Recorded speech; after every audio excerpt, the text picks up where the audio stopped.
Muito bem, vamos lá. Nós vamos então aqui para a nossa revista espírita. Bom dia, Fabi. Vamos aqui para a nossa nova edição, né? Bom dia, Dudu. Para a edição do mês do ano de janeiro, né? Acabei esquecendo de alterar ali no título. Janeiro de 1861, nós estávamos estudando sobre os boletins da Sociedade Parisiense de Estudos Espíritas e depois nós seguiremos para a publicação, né, o anúncio da publicação do Livro dos Médiuns, né, um livro tão importante para todos nós. E nós veremos aqui Kardec trazendo algumas considerações sobre esse importante e valioso trabalho. Bom, vamos lá. Então nós vimos aqui algumas das atividades, né, que eram realizadas na sociedade, e como eu coloco sempre para vocês, é muito importante nós acompanharmos esses boletins, porque nós vemos a forma muito natural, né, e a forma bastante objetiva com que a sociedade desenvolvia as suas atividades para que se tornassem, né, para que se tornasse, nesse caso, uma referência para as instituições que nós temos hoje no presente, né? E fazendo uma comparação, nós vemos que houve uma mudança significativa no modo como Kardec trabalhava, tendo a Sociedade Parisiense com o objetivo de fazer estudos em torno da doutrina espírita, e hoje os centros espíritas com outro perfil, né? Sendo ali casas de acolhimento, casas de estudos também, mas também casas de serviços sociais, e a gente viu, já discutindo isso em outras oportunidades, né, que o perfil dessas instituições mudaram tanto, né, que até mesmo na nomenclatura, no nome das instituições, é diferente, né? Nós temos hoje uma grande diferença. Então, se antes era Sociedade Parisiense de Estudos Espíritas, hoje nós temos centros espíritas com nome de mentores, com referências do Evangelho, né? Então, isso mostra para nós também uma mudança bastante profunda no perfil e do modo como as atividades vêm se desenvolvendo, fazendo com que os próprios centros espíritas encontrassem um modo próprio de fazer essa mesclagem entre a doutrina espírita e trazendo também ali raízes religiosas bastante fortes, né? Que nós vemos isso hoje nas práticas que nós encontramos nas instituições. Bom dia, Andréia. Mas muito bem, vamos lá acompanhando então o que Kardec trouxe para nós, para vermos aqui qual era exatamente ali a pauta de trabalho que eles desenvolviam. Isso lembrando, né, quando nós fazemos uma comparação entre aquilo que Kardec fazia na sua época e aquilo que os centros espíritas fazem hoje, nós não fazemos uma classificação quem é melhor, quem é pior. É apenas aqui uma análise da mudança de perfil, porque a doutrina espírita continua fazendo o seu papel, continua ali. As instituições, na verdade, continuam cumprindo o seu papel de divulgar a doutrina espírita, de auxiliar as pessoas, né, que procuram essas instituições para buscar ali, né, a consolação que a doutrina espírita proporciona.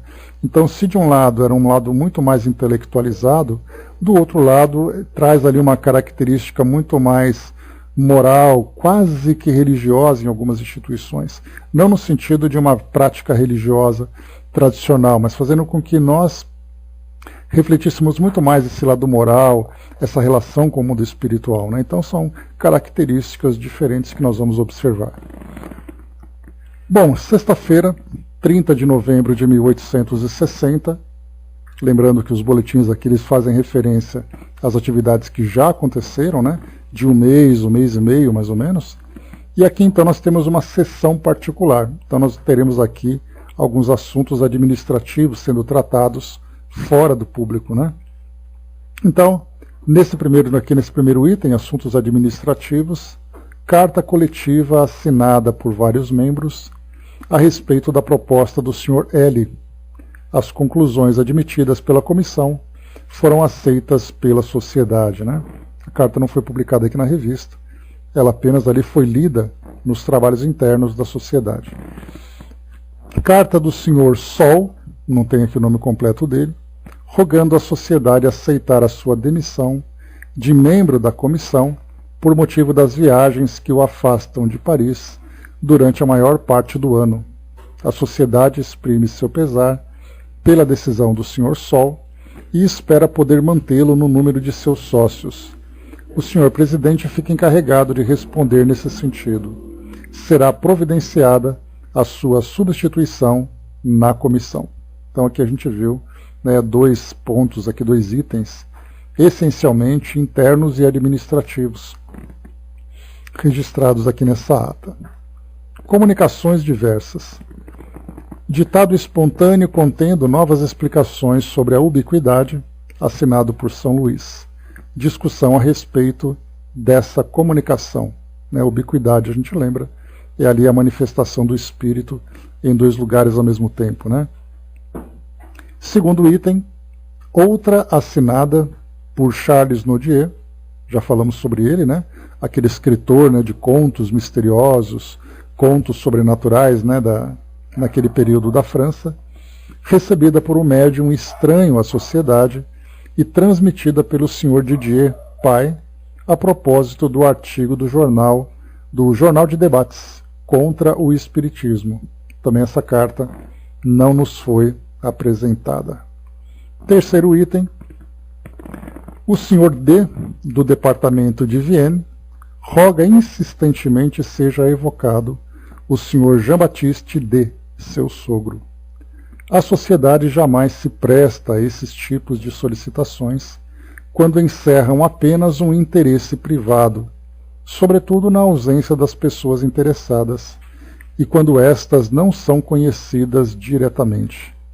Entretanto, tendo em vista o caráter honrado e a posição oficial do correspondente, as circunstâncias particulares apresentadas pelo defunto e o ateísmo que esse último manifestou durante toda a vida, pensa a sociedade que tal evocação pode oferecer um proveitoso assunto de estudos. Em consequência, o põe na ordem do dia.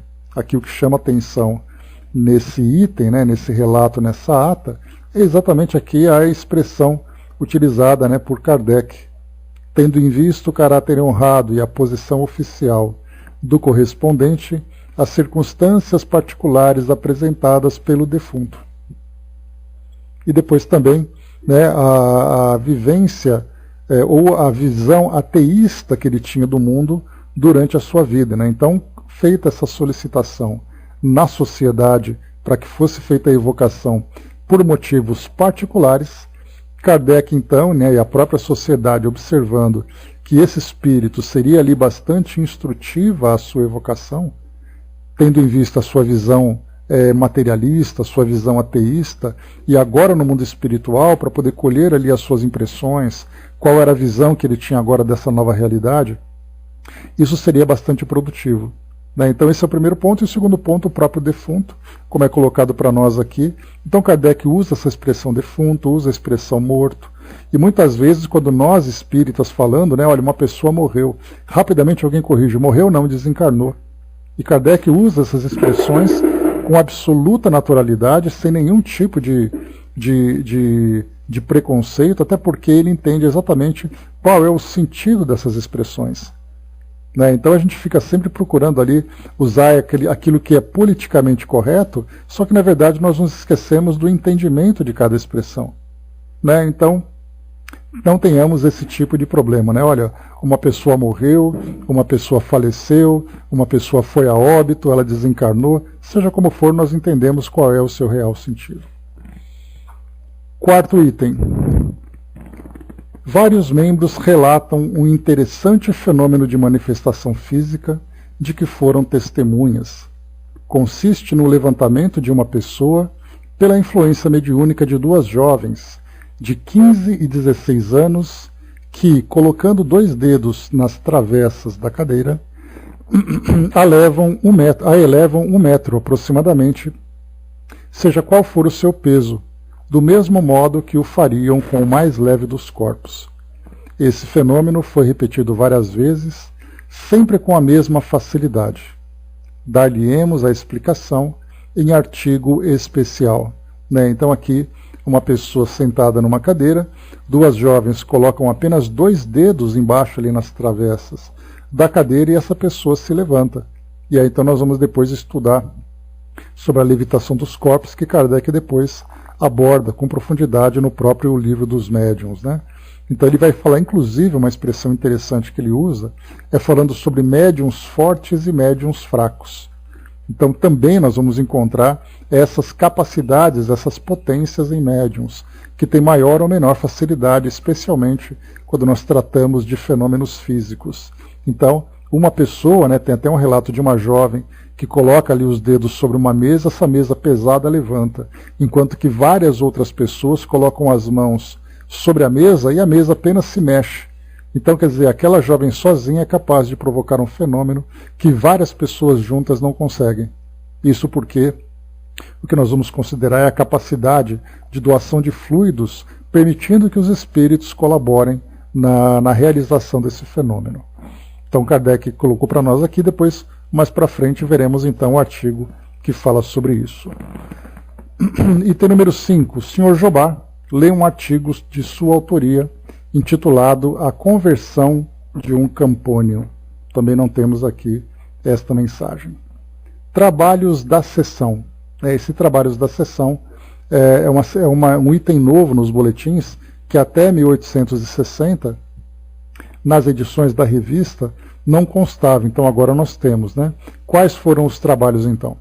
Ensino espontâneo, dissertação sobre ubiquidade, assinado por Schenning e recebido pela senhorita Rouet. Outra sobre o artigo do Jornal do Debate, assinado por André Chenier e recebida pelo senhor Alfred Didier. Outra assinada por Raquel e recebida pela senhora Costel. Um fato digno de nota lembrado a propósito das 2 primeiras comunicações é que quando um assunto de certa importância se encontra na ordem do dia, é muito comum vê-lo tratado por vários espíritos, através de médiuns e lugares diferentes. Parece que, interessando-se pela questão, cada um deseja contribuir para o ensino que resultará de tais comunicações. Como Kardec coloca, um fato digno de nota, mostrando ali que os espíritos estão atentos às atividades que acontecem dentro da sociedade e merecendo ali um aprofundamento, né, ou mesmo ali um estímulo para que esses assuntos sejam estudados a título de formação da base da doutrina espírita, que era o que acontecia naquela época, né? Kardec trabalhava nas bases da doutrina, então quanto mais informações, quanto mais estudos fossem realizados, maior solidez aquele tema traria, né, para essa base, fazendo com que a doutrina espírita se desenvolvesse com muito mais força. Então vai mostrando aqui que médiuns em lugares diferentes acabam então trazendo mensagens, esclarecimentos sobre determinado item da ordem do dia, e depois essas comunicações chegam para Kardec, formando ali um conjunto de ideias. E isso nós vamos encontrar, por exemplo, né, na própria ideia do controle universal dos ensinos dos espíritos. Vários médiuns, vários espíritos, trazendo ali informações sobre o mesmo item. Kardec então recebia esse material, depois fazia uma análise e tirava ali, né, a ideia central de todas essas comunicações, e era exatamente essa ideia central que estaria então ali nas bases daquilo que hoje nós conhecemos como obras básicas. Então até mesmo, né, lembrando que o Livro dos Espíritos, embora tivesse sido publicado em 1857, na segunda edição em 1861, nós vamos ver ali então novas questões que surgiram. E essas novas questões vêm exatamente a partir dessas novas informações que vão surgindo no decorrer dos trabalhos. Evocação. Jean-Baptiste D., referida acima, e de seu irmão, ambos materialistas e ateus. A situação do primeiro, que se suicidou, é deveras lamentável. Então, esperando aqui que essas mensagens cheguem para nós. Evocação do Sr. C. de B. de Bruxelas, a pedido do Sr. Jobá, que o conhecera pessoalmente. Então, aqui a gente vai vendo também a naturalidade com que a sociedade lidava com esse intercâmbio com o mundo espiritual, né? Então, Se hoje, por exemplo, no centro espírita, eu conheço uma pessoa que desencarnou e frequentando esse centro eu coloco, olha, não seria interessante a gente fazer essa evocação para poder conhecer? Rapidamente existe uma negativa. Porque sempre tem a ideia da comunicação espontânea que vem em reuniões mediúnicas específicas. Na sociedade era diferente. Eles tomavam essa iniciativa, eles tinham uma postura proativa para fazer essas evocações e, a partir das evocações, desenvolver os seus estudos. Né? Então, pois é isso que enriquece, né, Fabio, hoje, que nós temos a base da doutrina, né? Eu pelo menos acredito, talvez seja até uma pequena crítica, né, dessa falta de iniciativa das instituições de explorarem com mais profundidade o mundo espiritual, chamando os espíritos para participarem, né, das suas atividades e também dos temas que são abordados.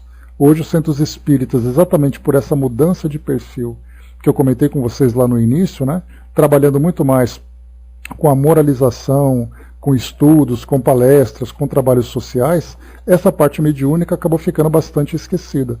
E aqui, olhando, né, lendo os boletins, a gente via como é natural. Todas as reuniões sempre tinha ali comunicações espontâneas e muitas evocações, para extrair dessas comunicações os ensinamentos que se tornariam a base da doutrina. E quantos assuntos hoje poderiam ser explorados, né, pelos grupos mediúnicos, em termos científicos, filosóficos, questões do cotidiano, né, e simplesmente não se fazem, porque essa ideia acabou criando quase que um dogma dentro dos centros espíritas, né? Qual seria esse dogma? Não se pode evocar porque o telefone toca de lá para cá. E a gente vê isso, infelizmente, na grande, esmagadora maioria dos centros espíritas da atualidade, né? Acho que retiraram a naturalidade da mediunidade das evocações. Quase criaram a mediunidade como algo cerimonial e não como algo natural.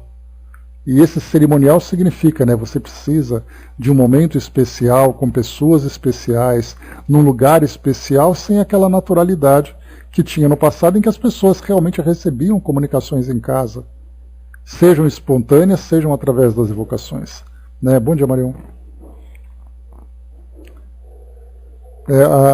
Aí dá aqueles tilts na cabeça da gente de vez em quando, né? Pois é. Então, assim, a falta de naturalidade com a comunicação com os espíritos acabou tirando aquilo que era o mais brilhante na doutrina espírita, que era, né, como lembrava ali o nosso saudoso Alamar Regis, né, fazer a doutrina espírita com os espíritos, e não fazer a doutrina espírita com os livros apenas. Né, nos livros nós encontramos os ensinamentos, mas é através da comunicação com os espíritos e da nossa análise, da nossa reflexão, que nós vamos construir também a nossa visão sobre o mundo espiritual. Infelizmente isso se perdeu, né? Vamos lá. Tanto que a gente percebe que nas reuniões mediúnicas hoje você tem reuniões mediúnicas que são já rotuladas, né? Ou aquelas de cura, ou aquelas de assistência a espíritos sofredores, ou aquelas de desobsessão. Reuniões mediúnicas de estudos é algo raríssimo de nós encontrarmos hoje. Mais ainda aquelas que fazem evocações. Daquelas que são consideradas de estudos, estudam apenas aquilo que os espíritos trouxeram. E aqui a gente vai vendo, ó, numa única sessão, 2 evocações, ó, tanto que tem até um item aqui no boletim, evocações. Fizeram ali do senhor Jean Batista e do irmão, os 2 que eram materialistas e ateus, são 2 evocações, e mais uma terceira desse senhor CDB de Bruxelas, que o senhor Jobá conheceu pessoalmente e pediu para evocar. Né? Então a gente vê assim como mudou o perfil dos trabalhos das instituições hoje. Próximo boletim, sexta-feira, o último boletim nosso aqui, 7 de dezembro de 1860, uma sessão particular. Admissão do Sr. C., professor em Paris, como sócio livre. Comunicações diversas. Leitura de uma dissertação assinada pelo Espírito de Verdade, recebida em sessão particular em casa do Sr. Allan Kardec. A propósito da definição de arte, bem como da distinção entre a arte pagã, a arte cristã e a arte espírita. A gente vê como esse assunto rendeu, né? A ponto de até o Espírito de Verdade ter se manifestado a respeito. já que a arte nada mais é, né, do que a manifestação, né, do espírito, né, nos seus sentimentos, na sua criatividade, e a gente vai percebendo também que essas próprias manifestações, elas trazem as suas fases. Nós temos a arte pagã, aquela que traz uma visão do mundo, a arte cristã, dentro dessa visão religiosa, e a arte espírita, que traz ali agora a visão do espírito, e não apenas do dogma religioso, né? Então tivemos ali, até nisso, até nesse tema, ele acabou rendendo depois e trazendo esse aprofundamento. O Sr. Teup completa essa definição dizendo que se pode considerar a arte pagã como sendo a expressão do sentimento material, a arte cristã, expressão da expiação, e a arte espírita, expressão do triunfo. Então esse comentário ele parece ter sido tão perspicaz por parte desse membro da sociedade que Kardec achou digno registrar em ata, fazendo essa divisão, né? A visão material, a visão da expiação e depois a visão do triunfo. Bom dia, Júnior. Trabalhos da sessão. Ensino Espírita Espontâneo. Dissertação assinada por Lamennais, recebida pelo Sr. Alfred Didier. Outra assinada por Charles Nodier, recebida pela Srta. Rouet. Continua o assunto iniciado em 28 de agosto de 1860, embora ninguém lhe tivesse guardado a lembrança e o pudesse recordar. Outra assinada por Georges e recebida pela Sra. Costel. Evocação, olha só a evocação que Kardec faz, do Sr. Kane, viajante americano e explorador do Polo Norte, o qual descobriu um mar livre além do círculo dos gelos polares. Apreciação muito justa da parte do espírito sobre os resultados dessa descoberta.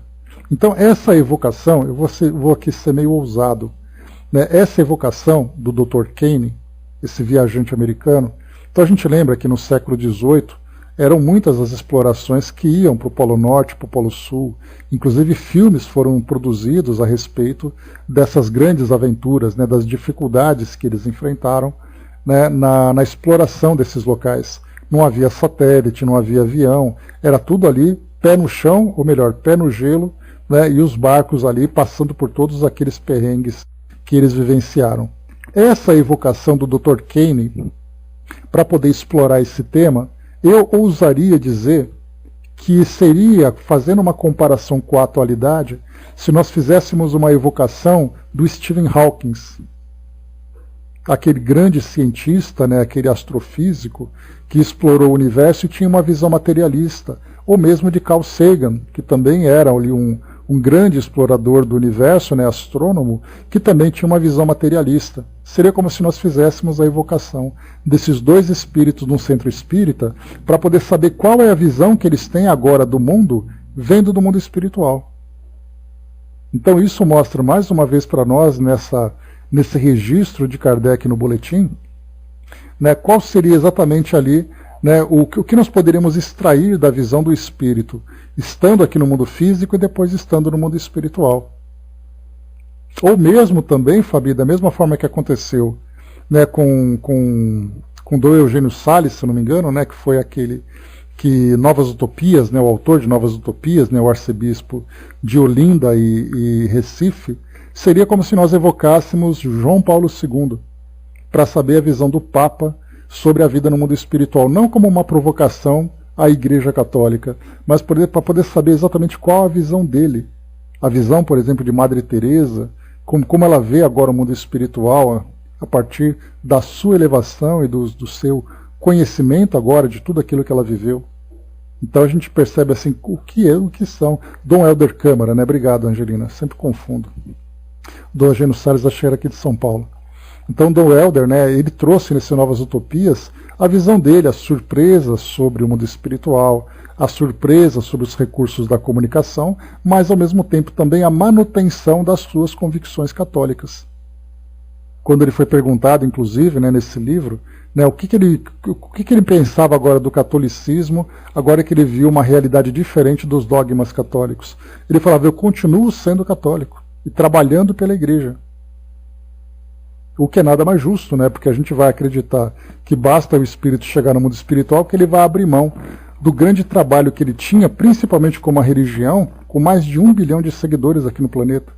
Imaginemos quantos são os espíritos que trabalham junto a essas igrejas, junto a essas instituições, espíritos que, embora conscientes e muito bem desenvolvidos no plano espiritual de um modo geral, estão vinculados à religião islâmica, estão vinculados ao budismo, estão vinculados à Igreja Católica, aos evangélicos, aos espíritas, como nós conhecemos.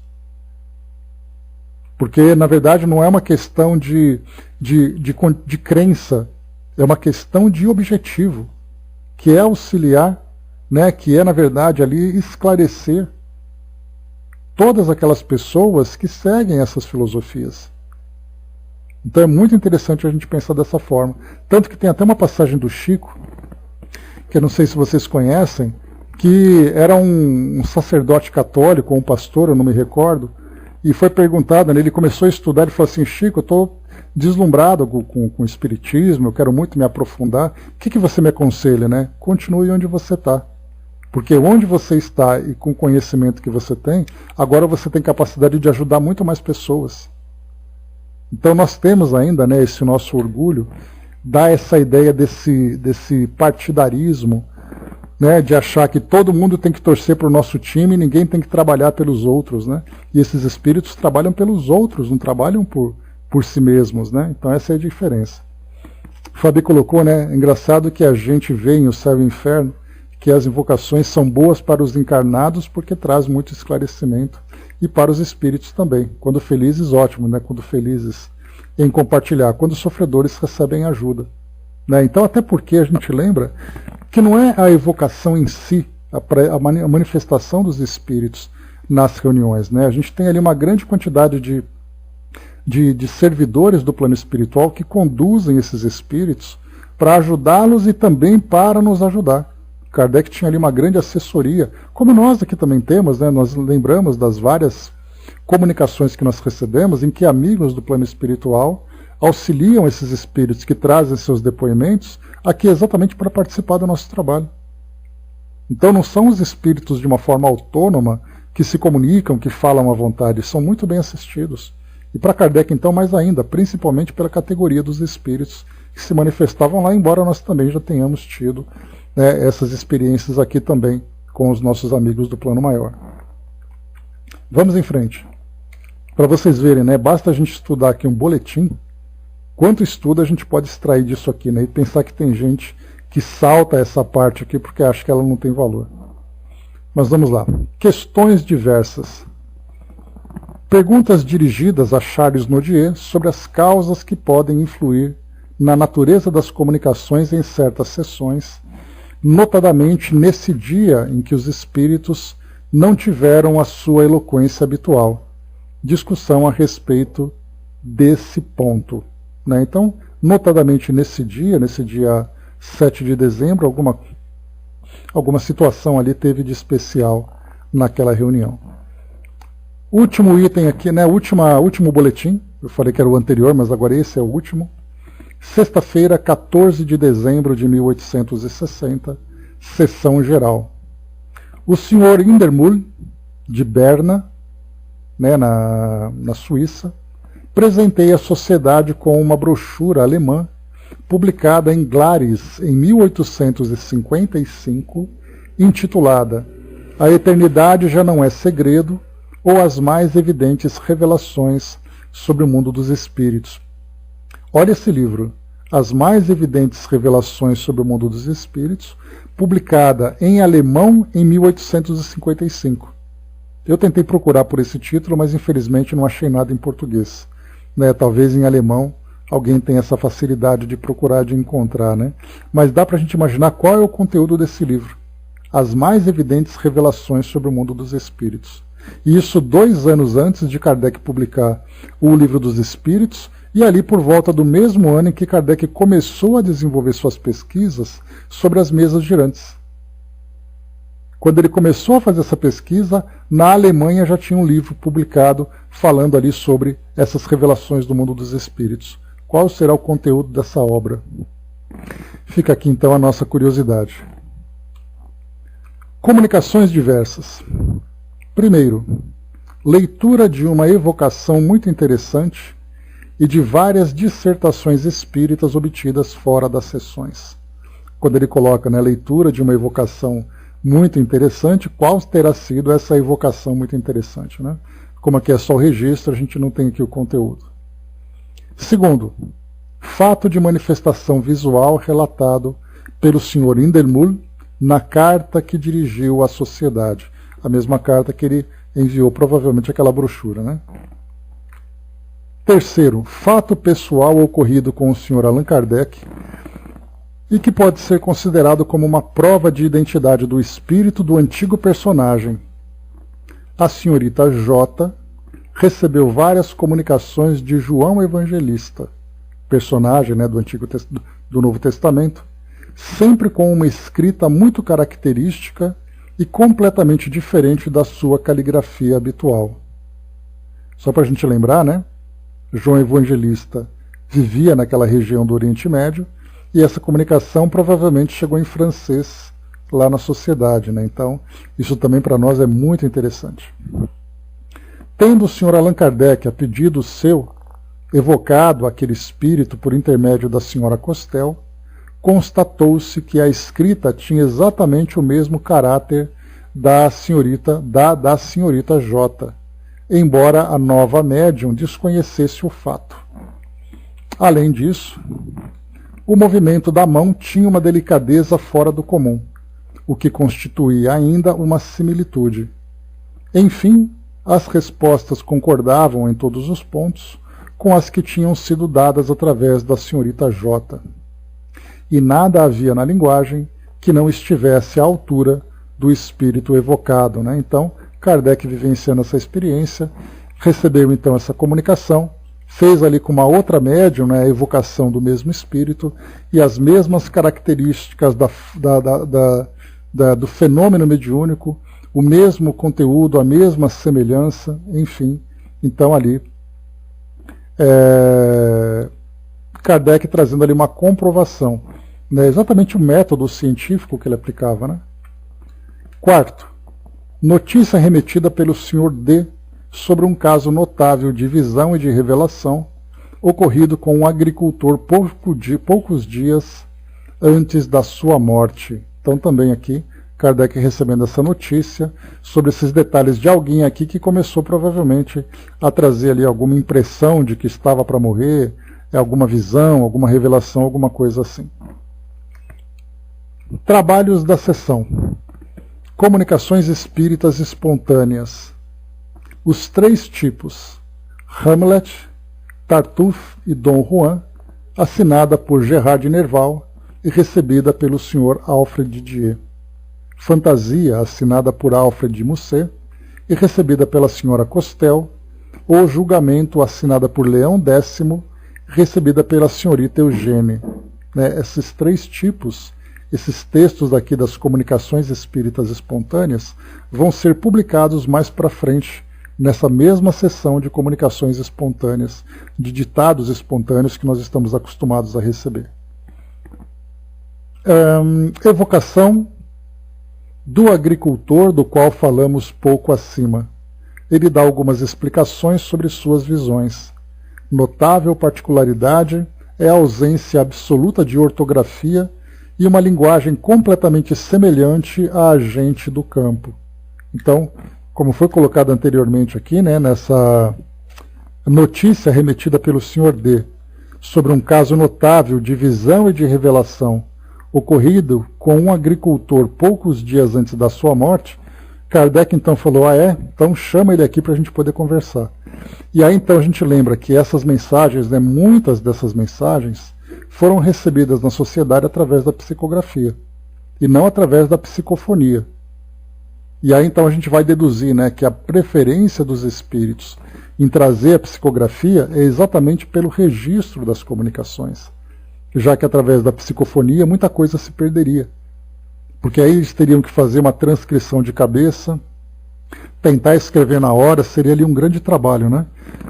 Então, embora seja fosse um trabalho um pouco mais lento, e é um trabalho um pouco mais lento, apesar hoje de nós termos aqui os nossos médiums, né, digitógrafos, né? Então isso facilita bastante, mas naquela época era através ali da pena, escrevendo tudo, mas a grande vantagem é que no final toda a comunicação estava ali muito bem registrada para posterior estudo e posterior publicação também, né? E aqui o que Kardec coloca é notável particularidade é a ausência absoluta de ortografia e uma linguagem completamente semelhante à gente do campo, ou seja, o espírito não trazia aquela redação correta, aquela redação bem escrita. Ele falava do jeito dele. Muitas vezes ali um espírito que é analfabeto e ele escreve do jeito que ele fala. E naturalmente ele vai escrever com o auxílio dos espíritos, mas trazendo ali a sua linguagem particular. Da mesma forma que hoje nós encontramos, né, as pessoas do campo, as pessoas que são iletradas, que trazem ali aquele vocabulário bastante característico, né, do interior, da roça e tudo mais, né? Então, esses espíritos acabam trazendo ali uma linguagem muito simples, mas, embora simples, trazem ali o seu conteúdo. Último item aqui, então, questões diversas dirigidas a São Luís sobre os fatos relacionados com a evocação tratada acima. Então, o espírito se manifestou ali, aquele que trouxe o agricultor, né, trouxe ali a sua comunicação, e depois Kardec então leva muitas questões a São Luís, dirigente espiritual da sociedade, para poder debater, discutir e aprender sobre o conteúdo da mensagem que foi apresentada. Então esses aqui, os nossos boletins, aqui do mês de janeiro de 1861, a respeito das atividades do mês anterior, né, de 1860, mês de dezembro. Muito bem, o próximo item aqui então, agora, né, que nós vamos colocar, é o Livro dos Médiuns. Então, esse artigo que Kardec publica na revista, aqui no mês de janeiro, anuncia então o lançamento do Livro dos Médiuns. Só para a gente fazer aqui uma breve recapitulação, Kardec tinha lançado no ano de 1858, deixa eu só pegar aqui o livro para nos ajudar. Aqui no ano de 1858, portanto, um mês depois da publicação do Livro dos Espíritos, o livro intitulado Instrução Prática sobre as Manifestações Espíritas. Nesse livro, deixa eu pegar aqui a introdução.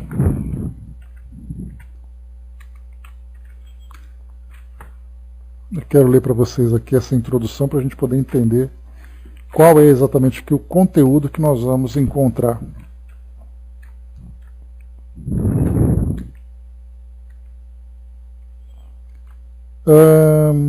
Só um instantinho. Prefácio da editora. Introdução.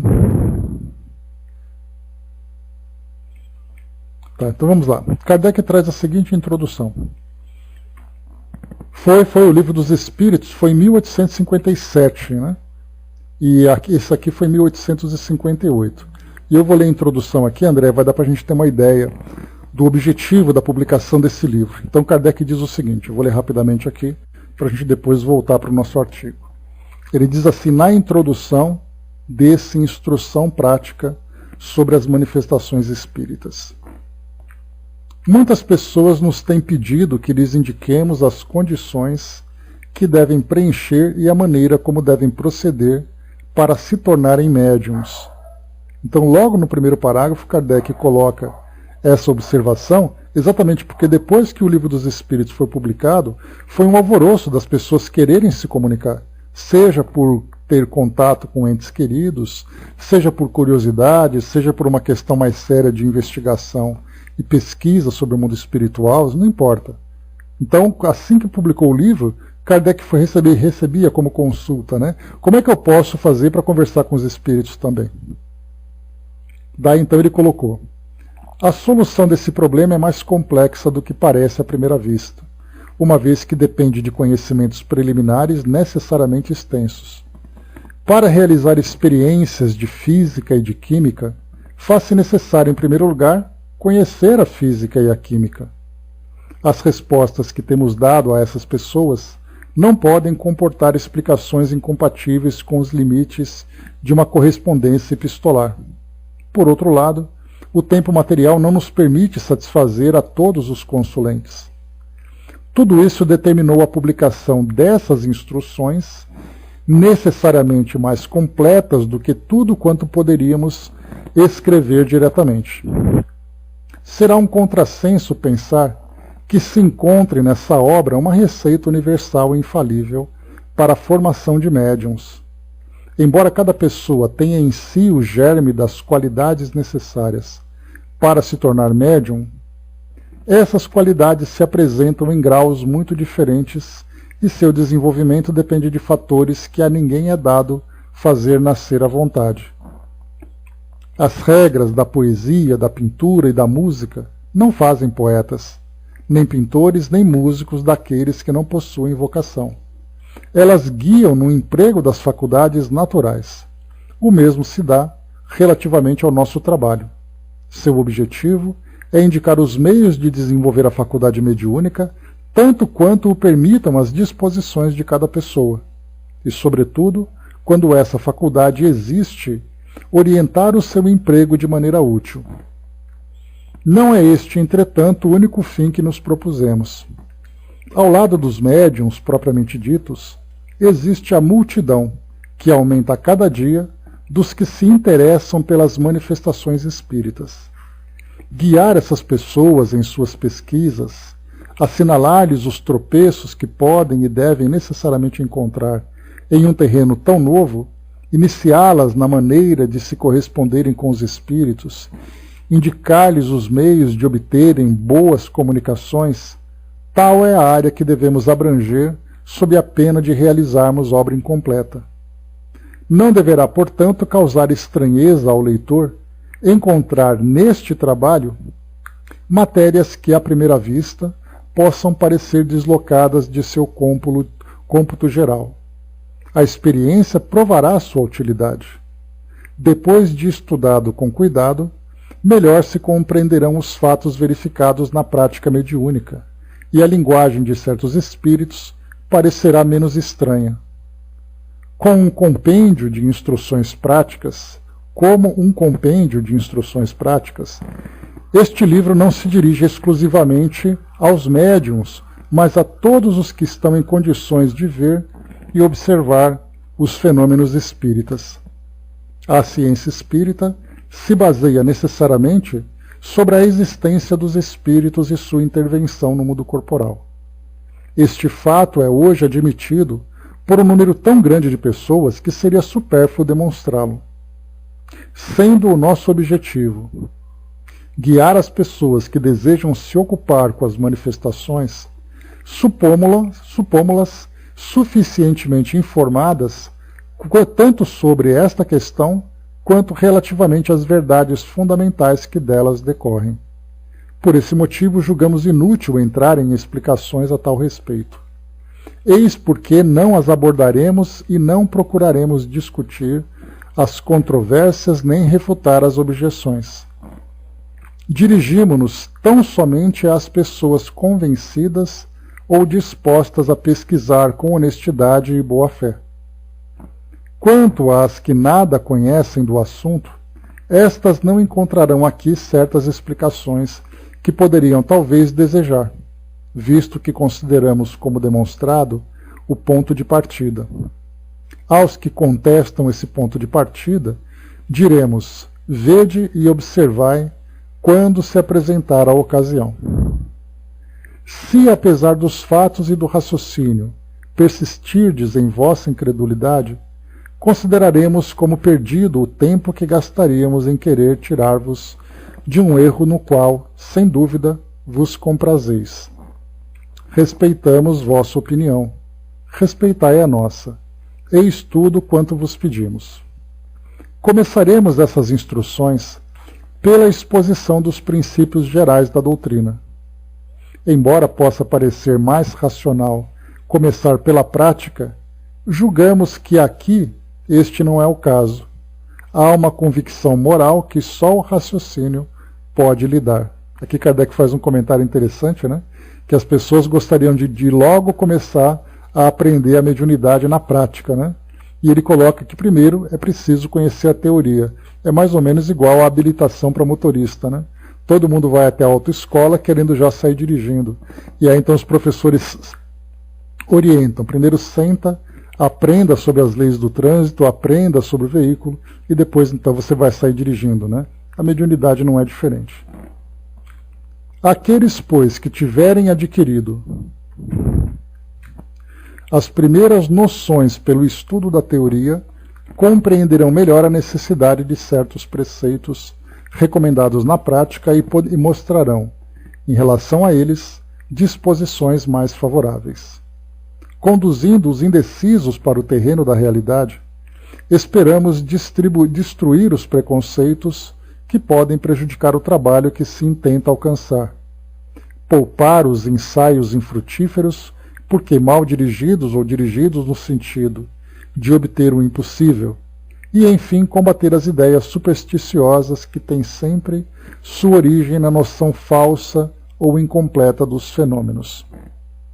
Aqui também é importante que Kardec coloca, a gente vê em documentários, em filmes que retratam aquele período do século XIX, que as reuniões mediúnicas elas aconteciam num concerto cerimonial.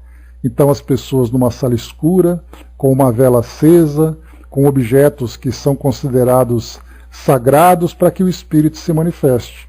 E Kardec coloca exatamente isso, né? Combater ideias supersticiosas que têm sempre sua origem na noção falsa ou incompleta dos fatos. Para finalizarmos, as manifestações espíritas são origem de uma multidão de ideias novas que não puderam encontrar representação na linguagem usual. Elas têm sido expressas por analogia, como acontece no início de toda a ciência. Daí a ambiguidade dos vocábulos, origem de intermináveis discussões. Com palavras claramente definidas e um vocábulo para cada coisa, torna-se mais fácil a mútua compreensão. Se se discute, é então a respeito do fundo, não mais a respeito da forma. Nesse livro, então, aqui, Kardec, no Instruções Práticas, ele traz inclusive um pequeno dicionário com vocabulário sobre temas relacionados com o trabalho mediúnico, para que as pessoas falem a mesma linguagem. Logo no início, na introdução do Livro dos Espíritos, ele fala sobre alma, que a alma pode ser interpretada das mais variadas formas, e essa confusão de definições é o que faz com que as pessoas não se entendam. Por isso, então, aqui ele traz esse vocabulário, trazendo ali várias expressões que devem ser muito bem compreendidas para que todos falem a mesma língua. E se qualquer tipo de discussão aconteça, é muito mais pela forma como as coisas vão se desenvolver, e não mais bater ali, ficar discutindo sobre questões assim, sobre termos, Foi para atingir tal objetivo e pôr em ordem essas ideias novas e ainda confusas que nos dispusemos, em primeiro lugar, a inventariar todas as palavras que se referem, direta ou indiretamente à doutrina espírita, oferecendo a respeito delas explicações sucintas, porém suficientes para fixar as ideias. A ciência espírita deve ter seu vocabulário como todas as outras ciências. Para compreender uma ciência, é preciso, em primeiro lugar, compreender-lhe a terminologia. Eis a primeira coisa que recomendamos àqueles que desejam realizar um estudo sério do Espiritismo, seja qual for a sua opinião anterior e pessoal sobre os diversos pontos da doutrina, poderão, com conhecimento de causa, discuti-los. A organização em ordem alfabética permitirá, por outro lado, recorrer mais facilmente às definições e informações que são a chave da abóbada do edifício e que servirão para refutar, em poucas palavras, certas críticas e evitar uma catadupa de perguntas. A especialidade do objetivo que nos propusemos indica os limites naturais dessa obra. Tocando a ciência espírita todos os pontos da metafísica e da moral, e, por que não dizer, a maior parte dos conhecimentos humanos, não seria em um quadro tão restrito que poderíamos ventilar todas as questões ou discutir todas as objeções. Para os estudos complementares, indicamos o Livro dos Espíritos e a Revista Espírita, que até então eram as duas obras publicadas por Kardec. No primeiro se encontrará a exposição completa e metódica da doutrina, tal qual a ditaram os próprios Espíritos. Na segunda, além da relação e apreciação dos fatos, uma variedade de assuntos que só uma publicação periódica comporta. A coleção dessa revista constituirá o repertório mais completo sobre a matéria em seu tríplice aspecto histórico, dogmático e crítico. Então, essa aqui é a introdução desse livro, Instrução Prática sobre as Manifestações Espíritas. Achei importante a gente fazer essa leitura antes de ler o anúncio que Kardec trouxe para nós. Antes, a Angelina trouxe para nós, né, nosso amigo Custódio, irmão do bem, trazendo para nós aqui uma mensagem. Queridos amigos, não confieis em todos os espíritos. Procureis observar para saber se os mesmos conhecem Deus. Entre alguns há que confundem passando por bons. Muitas vezes até não deixam outros espíritos comunicar-se. Cuidado, muitos estão no mundo de vós, a vos confundir. Então, fiquemos atentos a isso. Um dos maiores cuidados que Kardec colocava na sua época a respeito das comunicações com os espíritos, né? Andréa trouxe, né? Eu acho que todo mundo que estiver interessado em conhecer o espiritismo deveria ler e estudar primeiro este livro. É básico, objetivo e importante, né? De fato, né? Dudu lembrou ali, né? Os falsos profetas lá no Evangelho segundo o Espiritismo. Bom, então aqui Kardec vai anunciar, para a gente poder finalizar aqui o nosso encontro, o lançamento do Livro dos Médiuns. Então, primeiro nós tivemos a instrução prática, para entender o objetivo. Agora nós temos o Livro dos Médiuns propriamente dito. Então diz assim Kardec: anunciada há muito tempo, mas com a publicação retardada em virtude da sua própria importância, esta obra aparecerá entre os dias 5 e 10 de janeiro na livraria do Sr. Didier, nosso editor, localizada no Quai Augustins 35. Representa o complemento de O Livro dos Espíritos e encerra a parte experimental do Espiritismo, assim como este último contém a parte filosófica. Fruto de longa experiência e de laboriosos estudos, neste trabalho procuramos esclarecer todas as questões que se ligam à prática das manifestações. Então, se os Instruções Práticas era um livro provisório lançado rapidamente para levar as primeiras orientações, agora o Livro dos Médiuns vem ali como um livro definitivo, trazendo ali o resultado das investigações nesses 3 anos de pesquisas que Kardec desenvolveu. 4 anos, na verdade, né? De acordo com os espíritos, contém a explicação teórica dos diversos fenômenos, bem como das condições em que os mesmos se podem reproduzir. Não obstante, sobretudo a matéria relativa ao desenvolvimento e ao exercício da mediunidade, mereceu de nossa parte uma atenção especial. O espiritismo experimental é cercado de muito mais dificuldades do que geralmente se pensa, e os escolhos aí encontrados são numerosos. É isso que ocasiona tantas decepções aos que deles se ocupam, sem a experiência e os conhecimentos necessários. Nosso objetivo foi o de prevenir contra esses escolhos que nem sempre deixam de apresentar inconvenientes para quem se aventure sem prudência por esse terreno novo.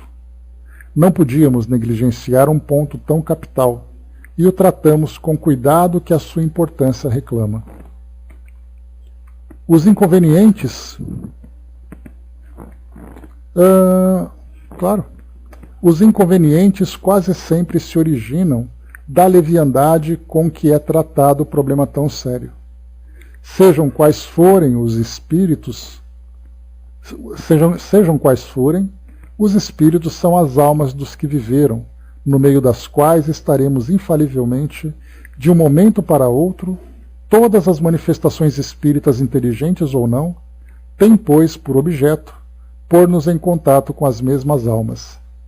Se respeitamos os seus restos mortais, com mais forte razão, devemos respeitar o ser inteligente que sobrevive e que constitui a sua verdadeira individualidade.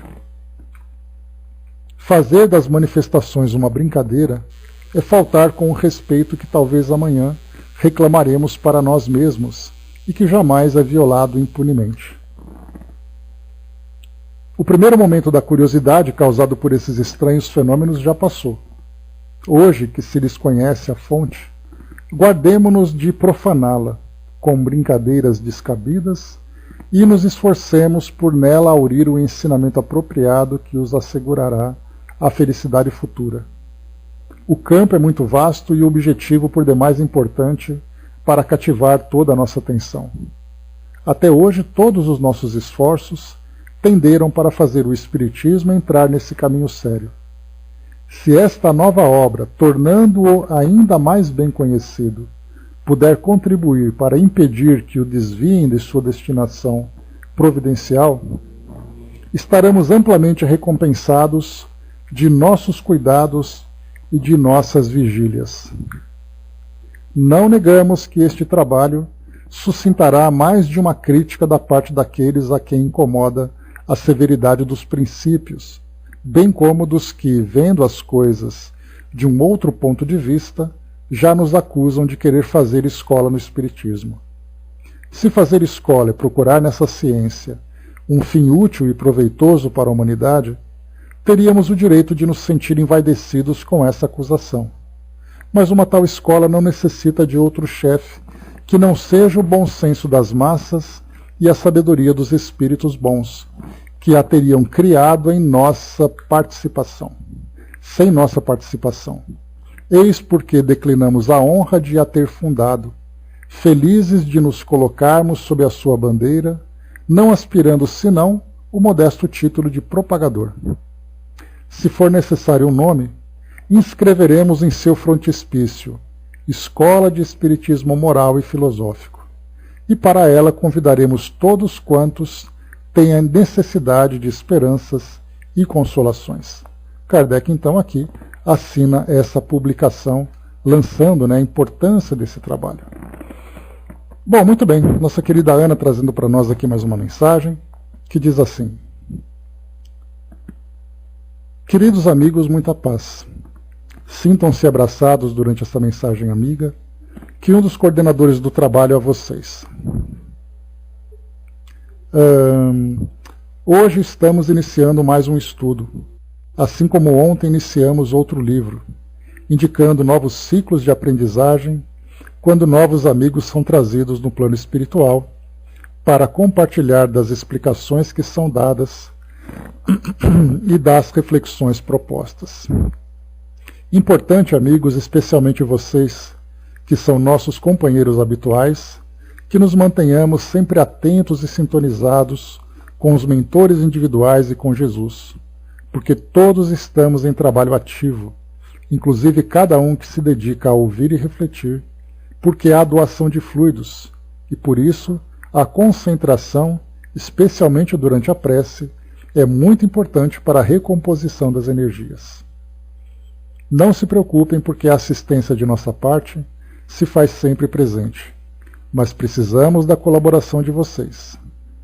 Não é preciso assumir uma postura austera, porque a alegria e leveza devem estar presentes nos corações dos amigos sinceros de Jesus. Apenas chamamos a atenção de vocês que todos estão em trabalho ativo e que, se somos muito gratos, igualmente nos ocupamos de cuidar de cada um e melhor, e esse cuidado com a participação ativa e consciente de vocês. Um abraço forte do amigo, do irmão que muito vos ama. Então, muita paz, amigos queridos. Irmão, tenhamos todos os dias de descanso, mas sempre atentos às oportunidades de praticar o bem. Então, nossa querida Ana trouxe para nós, então, aqui, dos nossos sempre queridos amigos que nos acompanham aqui no nosso trabalho, nos dando não só essa proteção, mas também pedindo, Então, assim, protegemos, mas também protejam-se, Então, auxiliamos, mas também se auxiliem. Então, seria essa a mensagem para nós, para ficarmos atentos exatamente aqui ao nosso trabalho. A gente já teve, inclusive aqui algumas advertências, né, num passado não muito distante, sobre algumas discussões que nós travávamos aqui na área de texto, discussões que muitas vezes desviavam a nossa atenção, desviavam o nosso objetivo, e era necessário então que nós nos recompuséssemos exatamente para mantermos essa mesma sintonia. Já tivemos aqui, né, aquelas discussões, bate-bocas, trocas de opiniões que são completamente fora do objetivo.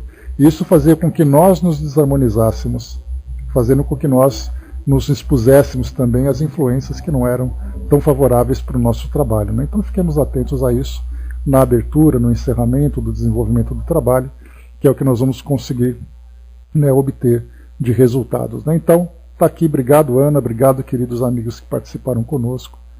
Então, né, pois é, sempre, né, Fabi? Muito bem, meus amigos, é isso. Finalizando aqui o nosso trabalho. Impressionante como aqueles 15 minutinhos que a gente tinha antes, como eles fazem falta, né? 1 hora é muito pouco para nós. Mas muito bem, vamos lá. Então nós encerramos aqui o nosso estudo de hoje. Finalizamos então aqui o nosso estudo dos boletins e também aqui o anúncio